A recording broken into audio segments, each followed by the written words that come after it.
أعوذ بالله من الشيطان الرجيم بسم الله الرحمن الرحیم یا ایھا الذین آمنوا، اے ایمان والو، اتقوا اللہ، اللہ سے ڈرو، وذروا ما بقی من الربا، اور چھوڑ دو جو سود بچ چکا ہے، جو سود باقی رہ گیا۔ جب اللہ کی آیتیں سن لی ہیں، اللہ کی طرف سے نصیحت آ گئی ہے، اب جتنا لے چکے ہو اب باقی سود کو چھوڑ دو۔ ان کنتم مؤمنین، اگر تم حقیقت میں ایماندار ہو۔ فإن لم تفعلوا، اگر تم نے ایسا نہ کیا، سود نہ چھوڑا، تو فأذنوا، تو سن لو، بحرب من اللہ ورسولہ، اللہ اور اس کے رسول کی طرف سے جنگ کا چیلنج ہے۔ اللہ اور اس کے رسول کی طرف سے تمہارے ساتھ جنگ ہوگی، جنگ کا اعلان ہے۔ وَإِن تُبْتُمْ، اور اگر تم نے توبہ کر لی، تو فَلَكُمْ رُؤُوسُ أَمْوَالِكُمْ، تمہارے اصل مال تمہارے ہی ہوں گے، یعنی جتنی رقم تمہاری اصل تھی وہ تو تمہیں ضرور ملے گی۔ لا تظلمون ولا تظلمون، نہ تم کسی پر ظلم کرو اور نہ تم پر کوئی ظلم کیا جائے۔ وَإِن كَانَ ذُو عُسْرَةٍ، اور اگر وہ شخص جس کو تم نے قرضہ دیا ہے وہ مقروض تنگ دست ہو، تو فَنَظِرَةٌ إِلَى مَيْسَرَةٍ، اس کو مہلت دو، اس کی آسودگی تک، اس کی خوشحالی تک۔ وَأَن تَصَدَّقُوا، اور اگر تم معافی کر دو، صدقہ کر دو، بخش دو، تو خیر لکم ان کنتم تعلمون، یہ تمہارے لیے بہتر ہے اگر تم اس بات کو جانتے ہو۔ وَاتَّقُوا يَوْمًا، اور ڈرو اس دن سے، ترجعون فیہ الی اللہ، جس دن میں تمہیں لٹایا جائے گا اللہ کی طرف۔ ثم توفی کل نفس، پھر ہر نفس کو پورا بدلہ دیا جائے گا، ما کسبت، اس کا جو اس نے کمایا، وہم لا یظلمون، اور وہ ان پر کسی طرح کا ظلم نہیں کیا جائے گا۔ سورہ بقرہ کی آیت نمبر 278، 279، 280 اور 281، 4 آیتیں آج کے درس میں بیان ہوئی ہیں۔ پچھلے درس کے ساتھ، پچھلی آیات کے ساتھ ان آیتوں کا ربط کیا ہے، ربط آیات۔ سب سے پہلی بات کہ صدقہ اور خیرات کی فضیلت اللہ تعالیٰ نے پچھلی آیات میں بیان فرمائی۔ ان کو بیان فرمانے کے بعد اللہ نے سود کی حرمت کو اور سود کی مذمت کو بیان فرمایا۔ پچھلے 3-4 درسوں میں تفصیل گزر چکی ہے، اور گزشتہ درس میں سود خور کی قیامت کے دن دوبارہ اٹھنے کی جو حالت تھی، اللہ نے اس کا تذکرہ فرمایا۔ دنیا میں سود خور کی سزا کیا ہے کہ اللہ اس کی دولت سے، اس کی زندگی سے سکون اور اطمینان چھین لیتے ہیں، ہمیشہ وہ بے سکونی میں رہتا ہے اور عذاب میں رہتا ہے، اور جب مر جائے گا تو جو قبر میں عذاب ہوگا وہ بھی ہوگا، اور قبر سے جب اٹھے گا تو اس کی حالت کیسی ہوگی کہ اللہ نے اس کو بیان فرمایا کہ وہ اپنی قبروں سے اس طرح اٹھیں گے جیسے مخبوط الحواس لوگ ہوتے ہیں، جن کے حواس ختم ہو جائیں، اور مجنون پاگل کی طرح، جیسے جن جس کو چمٹ گیا ہو، یتخبطہ الشیطان من المس، کہ جن نے جس کو چمٹ کے مخبوط الحواس بنایا ہو، ایسی حالت ہو۔ اور اس کی وجہ کیا ہوگی آگے اللہ نے بیان فرمائی پچھلے درس میں کہ یہ لوگ دنیا میں مال جمع کرنے کی فکر میں اس قدر اندھے ہو گئے تھے کہ ان کے نزدیک تجارت اور سود میں فرق نہیں رہا، امتیاز نہیں رہا، اور یہ کہتے تھے قالوا انما البیع مثل الربا، بھائی سود اور تجارت میں کیا فرق ہے، دونوں میں تو پیسے ہی لگتے ہیں، اس میں چیز خرید کر آگے بیچی جاتی ہے، اس میں خریدی نہیں جاتی، ڈائریکٹ پیسے دے دیے جاتے ہیں۔ اس طرح کے فلسفے اللہ کے حکم کے مقابلے میں بیان کرتے ہیں۔ تو اب سود کی حرمت کے نفاذ کے سلسلے میں تو اللہ تعالیٰ نے 2 طریقے بتائے ہیں کہ جو سود کی حرمت ہے اس کو نافذ بھی کرنا ہے، اس کو قانون بنانا ہے اسلامی حکومت نے۔ 2 طریقے ہیں۔ پہلا طریقہ گزشتہ درس میں بیان ہوا، فمن جاءہ موعظۃ من ربہ، جس شخص کے پاس اس کے رب کی نصیحت پہنچائی، اس کے رب کا حکم پہنچایا کہ رب نے سود کو حرام قرار دیا، رب نے منع کر دیا، تو فنتہا، وہ رک جائے۔ یہ واضح و نصیحت کا پہلا طریقہ ہے کہ واضح و نصیحت کی جائے، سود خور کو سود سے باز رکھنے کی کوشش کی جائے، سمجھایا جائے۔ اگر وہ اللہ کا حکم مان لے اور سود سے کنارہ کش ہو جائے، سود کو چھوڑ جائے تو بہتر ہے، وگرنہ ایسے لوگ اصحاب النار، اولئک اصحاب النار، اللہ نے فرمایا کہ یہ ان کا گناہ ناقابل معافی ہے، یہ جہنم والے ہیں، ہم فیہا خالدون، دائمی جہنمی ہیں، ہمیشہ اس جہنم میں رہیں گے۔ یہ تو پہلا طریقہ ہے، تقریباً ہر گناہ کے لیے یہ پہلا طریقہ ہے کہ اس گناہ کو بچانے کے لیے، اس گناہ سے روکنے کے لیے اسے واضح نصیحت کی جائے، تبلیغ کی جائے، دعوت دی جائے، سمجھایا جائے، اس کی برائی اس کے سامنے لائی جائے، اللہ کا حکم اس کے سامنے لایا جائے۔ اب سود کی لعنت سے نجات دلانے کا دوسرا طریقہ کیا ہے؟ وہ تعزیری طریقہ ہے، تعزیری عمل۔ تعزیر کہتے ہیں وہ سزائیں جو حدود اللہ کے بعد ہیں۔ ایک تو اللہ کی حدیں ہیں جو مقرر ہیں کہ جو آدمی چوری کرے گا اس کا ہاتھ کاٹا جائے گا، زانی کو سنسار کیا جائے گا، شرابی کو کوڑے لگائے جائیں گے، یہ تو اللہ نے قرآن میں بیان کر دیا، تو یہ تو حدود اللہ ہیں۔ ان کے علاوہ جو اسلامی حکومت ہوگی، جو خلیفہ ہوگا، جو امیر وقت ہوگا، وہ اپنی مرضی سے جو سزا طے کر سکے گا۔ اگر قرآن و سنت میں حدود مقرر نہیں ہے تو کوئی ایسا گناہ ہے، اس کی سزا، اس کو تعزیری قوانین کہتے ہیں، تعزیر۔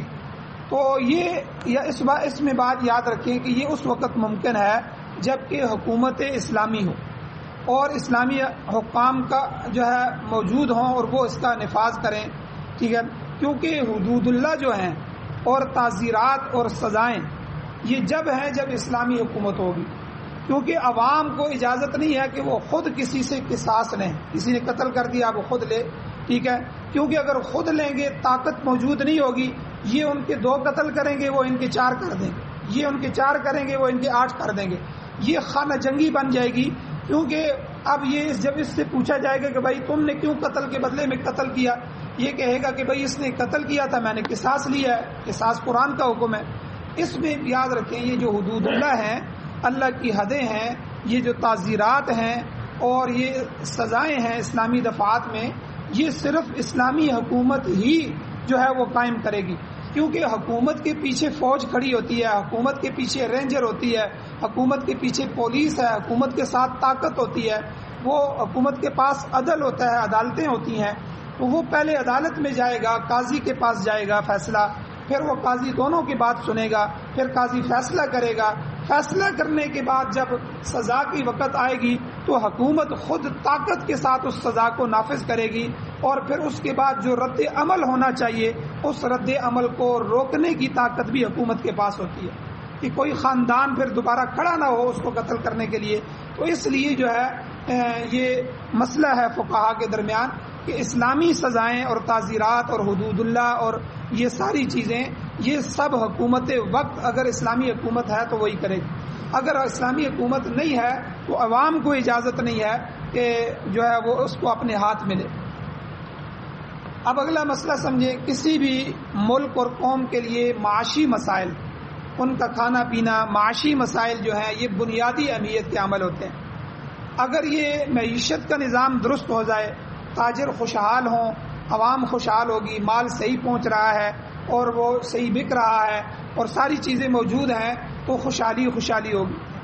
تو لوگوں کے اکثر اور بیشتر جو مسائل ہیں وہ دنیاوی مسائل اسی معاشی مسائل سے حل ہو جاتے ہیں۔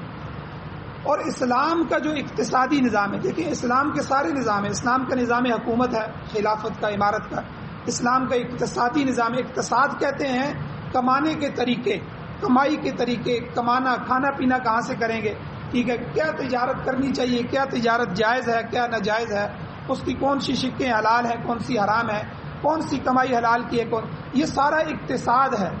تو اسلام کا جو اقتصادی نظام ہے اس میں ایک بنیادی جو رکاوٹ ڈالنے والی چیز ہے وہ سود ہے، سود سے کمائی جانے والی رقم، سود سے کمائی جانے والی، وہ چاہے جو ہے بولی کی کمیٹی ہو، فلانی کمیٹی ہو، یہ جو ہے لگائی جاتی ہیں جس سے موٹر سائیکل لیے جاتے ہیں، فلاں لیے جاتے ہیں، یہ ساری کمیٹیاں یہ ساری سود پر منحصر۔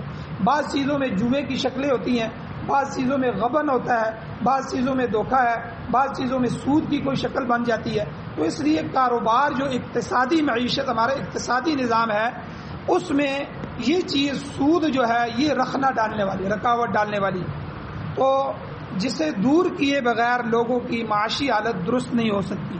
اس لیے فقہا نے یہ مسئلہ لکھا ہے، ایک اسلامی حکومت کا اولین فریضہ ہے، سب سے پہلا فرض ہے کہ ملک کو سود کی لعنت سے پاک کرے، اور اس راستے میں آنے والی جتنی رکاوٹیں ہیں ہر روڑے کو وہ ہٹائے۔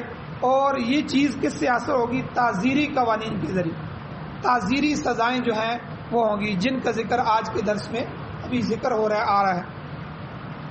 سب سے پہلے شان نزول کیا ہے؟ آیتوں کا شان نزول ہوتا ہے کہ یہ آیتیں نازل کیوں ہوئی تھی، کیا وجہ تھی، کوئی واقعہ ایسا پیش آیا کہ یہ آیتیں نازل ہوئیں، اس کو شان نزول کہتے ہیں۔ ان آیتوں کا شان نزول یہ ہے کہ زمانہ جاہلیت میں دو قبیلے تھے، ایک قبیلہ طائف کا تھا، بنو ثقیف۔ بنو ثقیف کے کچھ لوگ جو تھے ان کے پاس مال و دولت تھی، وہ سودی کاروبار کرتے تھے، سود پر پیسہ لیتے دیتے تھے۔ تو بنو ثقیف یہ طائف میں آباد تھے، اور مکہ میں بنو مغیرہ تھے، یہ پورا قبیلہ تھا بنو مغیرہ۔ یہ والے لوگ بنو ثقیف کے مقروض تھے، یہ وہاں جاتے تھے طائف میں، وہاں سے ان سے قرضہ لے کے آتے تھے سود پر۔ تو یہ دونوں، وہ قرضہ دینے والے تھے، یہ قرضہ لینے والے تھے۔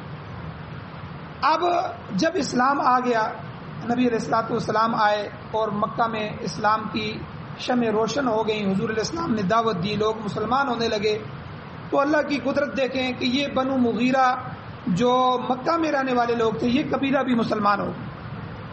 اب حضور کی دعوت جب طائف میں پہنچی تو طائف میں جو سود دینے والا قبیلہ بنو ثقیف تھا وہ بھی مسلمان ہو گیا، دونوں قبیلے مسلمان ہو گئے۔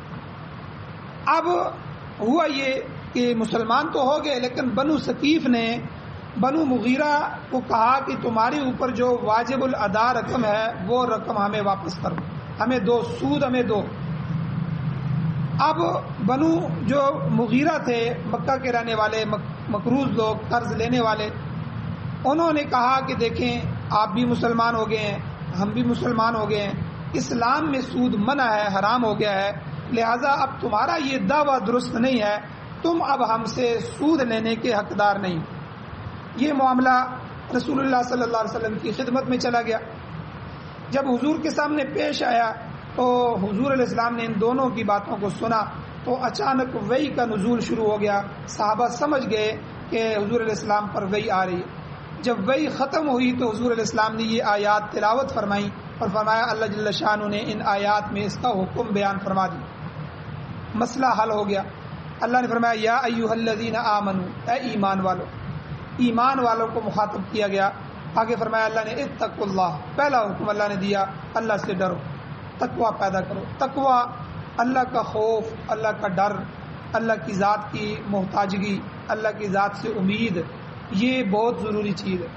جب تک ہمارے دل میں تقوی نہیں ہوگا، اللہ کی ذات کا دھیان نہیں ہوگا، اللہ کی ذات کا دھیان اللہ کی ذات کی عظمت سے آئے گا کہ اللہ کتنے بڑے ہیں، اور اتنی بڑی ذات آپ یقین کریں اس دن سائنسدانوں نے فضا سے 5,000 کلومیٹر دور سے 5,000 کلومیٹر دور سے اوپر فضا سے زمین کی تصویر کھینچی۔ اب وہ زمین میں جو تصویر آئی زمین کی تو اوپر سے، اب وہ ایک کے پورا اس طرح گول دائرہ تھا، اس دائرے میں جو ہماری زمین ہے ایک نقطہ نظر آ رہی تھی، صرف ایک نقطہ۔ انہوں نے کہا کہ دیکھو یہ سارے جو نقطے ہیں یہ ایک اللہ کا پورا نظام ہے، اتنا بڑا نظام پیدا کرنے والی ذات جس میں زمین ایک نقطے کی بھی حیثیت نہیں رکھتی۔ آپ خالی سورج کے ساتھ زمین کا موازنہ کریں، سورج جو ہے زمین سے 3 لاکھ گنا بڑا ہے، یعنی 3 لاکھ زمینیں بنائی جائیں، جتنی بھی زمینیں ہیں یہ پوری زمین 3 لاکھ زمینیں بنائی جائیں تو ایک سورج بنتا ہے، صرف سورج کے مقابلے میں۔ یہ تو ایک بنٹا ہے کہ جس کو اٹھا کے اللہ سورج کی آگ میں ڈال دے تو وہ بھی اس کے لیے دوزخ بن جائے گا۔ تو یہ اللہ جل شانہ کا نظام ہے۔ جب اللہ کی عظمت بیان ہوگی کہ اللہ کتنے بڑے ہیں، پھر اللہ کا دھیان نصیب ہوگا، اللہ کی ذات کا خوف پیدا ہوگا، تقوی پیدا ہوگا۔ یہ جو تقوی ہے اللہ نے بار بار جگہ جگہ ہر تیسری چوتھی آیت کے بعد اتقوا اللہ، اتقوا اللہ، اللہ سے ڈرو، اللہ سے ڈرو، اللہ کا ڈر پیدا کرو، ٹھیک ہے، اللہ کی ذات کا دھیان رکھو۔ تو یہاں بھی اللہ نے سب سے پہلے حکم دینے سے پہلے ایمان والوں کو مخاطب فرمایا یا ایھا الذین آمنوا، اے ایمان والو، اتقوا اللہ، اللہ سے ڈرو۔ اب آگے حکم بیان فرمایا وَذَرُوا مَا بَقِيَ مِنَ الرِّبَا، اب سود کی بقیہ رقم چھوڑ دو۔ اللہ کا حکم آ گیا، اللہ نے تمہیں بتا دیا، اب تمہارا مطالبہ کرنا ٹھیک نہیں ہے، اب یہ تمہارے لیے روا نہیں ہے، تمہارے لیے جائز نہیں ہے، اب تمہارے لیے یہ رقم لینا حلال نہیں ہے۔ ان کنتم مؤمنین، آگے اللہ نے کہا کہ اگر تم مومن ہو تو میری بات مانو۔ جیسے کوئی آدمی کسی کو کہتا ہے بھائی یہ بات میری تمہیں ماننی ہوگی اگر تم میرے دوست ہو، تو اگر تم میرے ساتھ مخلص ہو، اگر میرے بھائی ہو، کسی کو بھی بندہ کہے اگر میرے حقیقی بھائی ہو تو تمہیں یہ بات ماننی ہوگی۔ تو اللہ ہمیں کہہ رہے ہیں کہ اے ایمان والو، پہلے اللہ سے ڈرو، پھر میں تمہیں جو حکم دے رہا ہوں، جو سود لے چکے ہو، بس تمہارے پاس میرا حکم آ گیا، اب اس کے بعد وَذَرُوا مَا بَقِيَ مِنَ الرِّبَا، باقی جو ہے اس کو چھوڑ دو، معاملے کو ختم کرو۔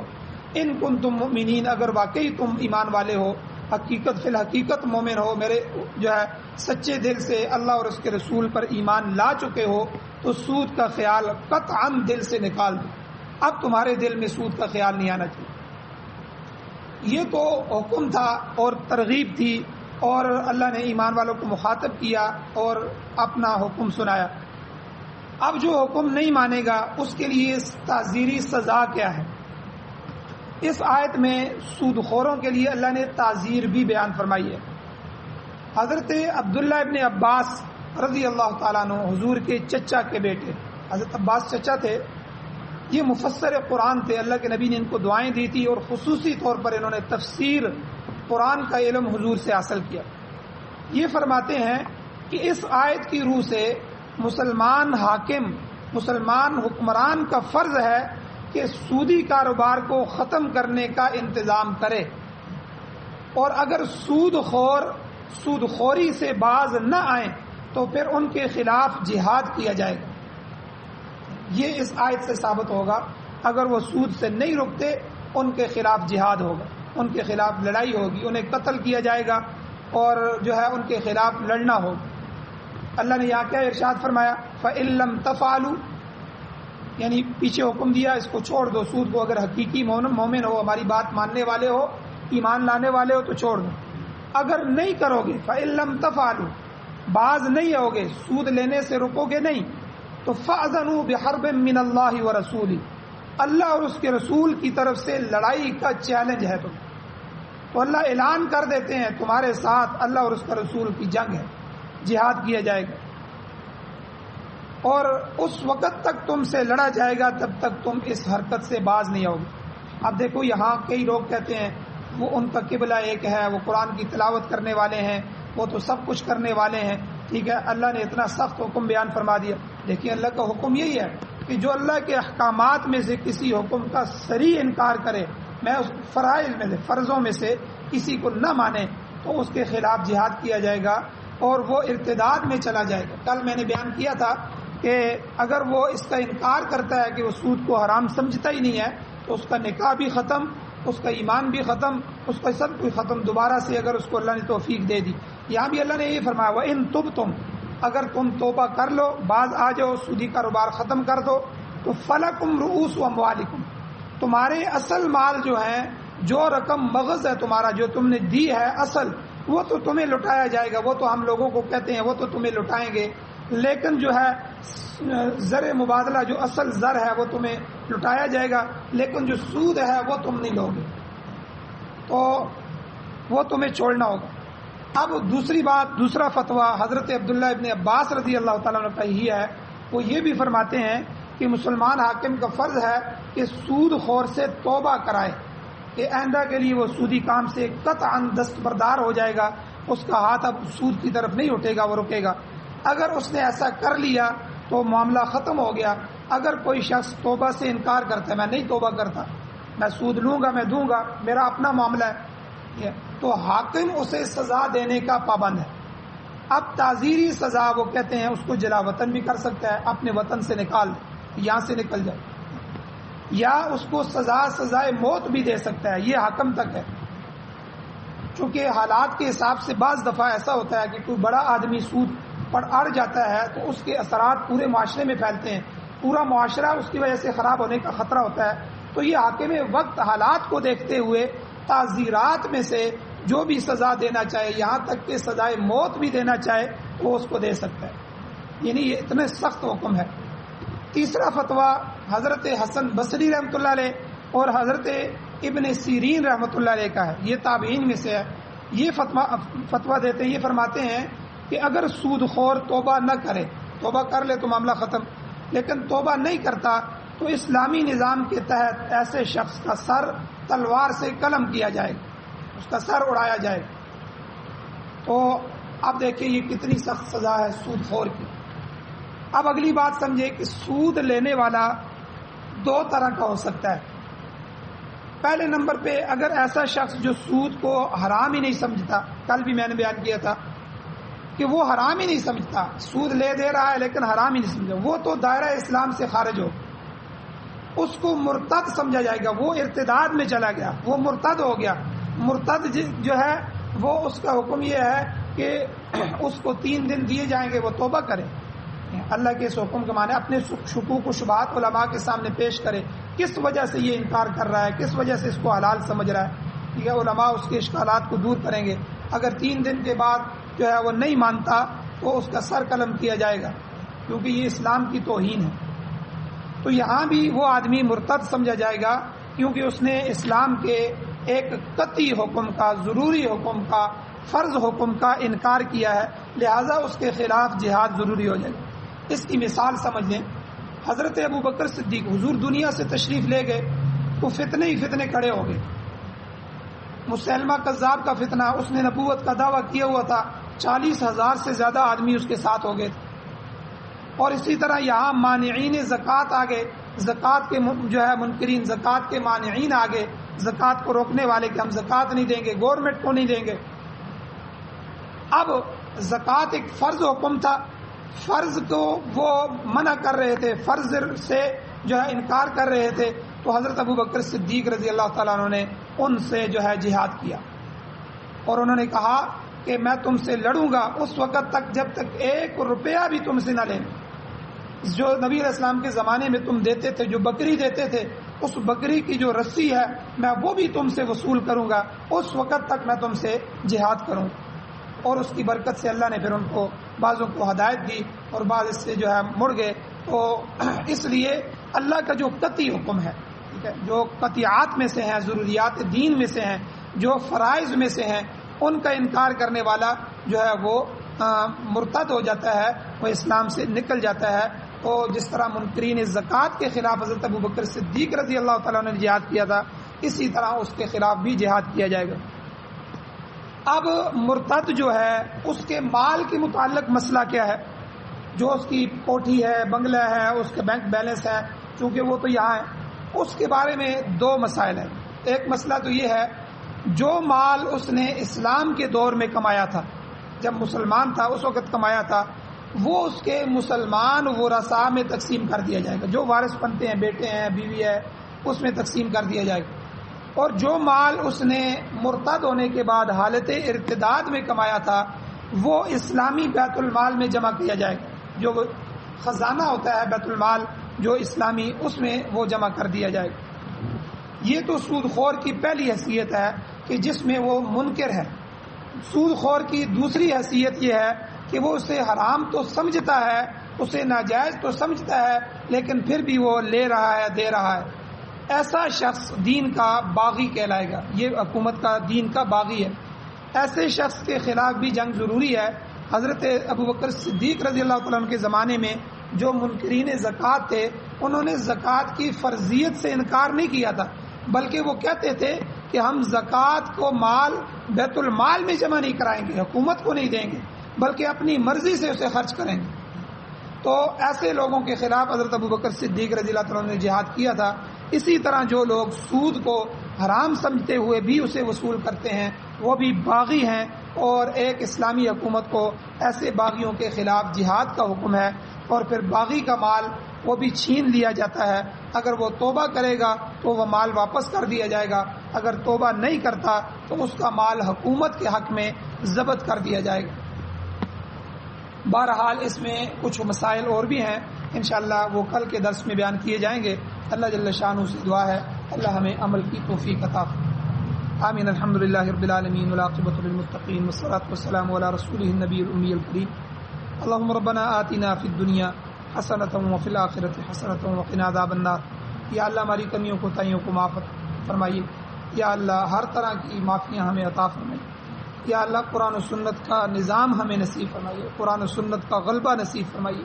یا اللہ دنیا میں جتنے نظام باطل نظام ہے, کفری نظام ہے, یا اللہ جمہوریت ہے, سوشلزم ہے, کمیونزم ہے, یا اللہ لبرلزم ہے اور دہریت ہے, ملحدیت ہے, یا اللہ ان سارے نظاموں کو ختم فرمائیے. اپنا محبوب نظام یا اللہ ہمیں عطا فرمائیے. یا اللہ اس نظام کے لیے ہماری جان, مال, عزت, آبرو, یا اللہ اولاد کو قبول فرمائیے.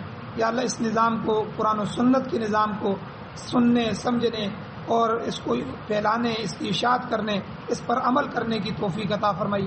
ہماری اولادوں کو, نسلوں کو اس کی خدمت کے لیے قبول فرمائیے. یا اللہ مظلوموں کی مدد فرمائیے, مقروضوں کی مدد فرمائیے, جو بیمار ہیں ان کو شفا عطا فرمائیے, جو ایمان کی حالت سے اس دنیا سے جا چکے ہیں ان سب کی بخشش فرمائیے. ہماری سب کی جائز حاجات کو غیب کے خزانوں سے پورا فرمائیے. صلی اللہ تعالی علی خیر خلقہ محمد و آلہ و اصحابہ اجمعین برحمتک یا